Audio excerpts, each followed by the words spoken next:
আসসালামু আলাইকুম রহমতুল্লাহ বরকাত আলহামদুলিল্লাহ ওসলাত আসসালাম আল্লাহ রসুলিল্লাহ বাদ। সম্মানিত দর্শক শ্রোতা ভাই বোন, আপনি কি জানেন আমরা যে মুসলিম একে অপরের সাথে আমাদের কেমন সম্পর্ক হওয়া দরকার সেই ব্যাপারে প্রিয় হাবিব মোহাম্মদ সাল্লাহ আলহিহাসাল্লাম হাদিসে কারিমার মধ্যে চমৎকার বর্ণনা করেছেন, দিক নির্দেশনা তিনি আমাদেরকে দিয়েছেন।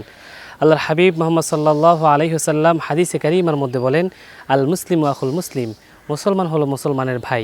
সে পৃথিবীর যেই প্রান্তে থাকুক, সে যেই হোক, সাদা হোক কালো হোক, সে যদি মুসলিম হয় তাহলে সে অবশ্যই আমার ভাই।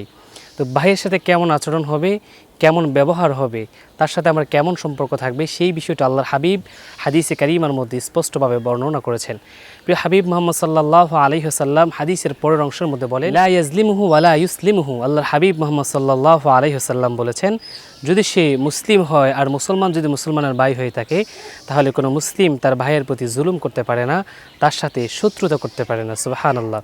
আল্লাহর হাবিব সাল্লাল্লাহু আলাইহি ওয়াসাল্লাম হাদিসের পরবর্তী অংশের মধ্যে বলেন, মান কানা ফি হাজাতি আখিহি, যে ব্যক্তি তার কোনো মুসলিম ভাইয়ের প্রয়োজনে দাঁড়ায়, প্রয়োজন পূরণ করে, সেটা যত বড়ই হোক অথবা যত ছোটই হোক।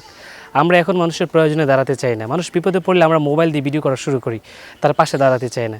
মানুষের বিপদ যত ছোট হোক অথবা বড় হোক, একেবারে ছোট বিপদের পাশেও যদি মানুষ দাঁড়ায়, আল্লাহর হাবিব বলেছেন, আল্লাহু ফি হাজাতিহি, আল্লাহ তাআলা নিজেই সেই বান্দার হাজাতকে, প্রয়োজনকে পূরণ করে দেন। সুবহানাল্লাহ।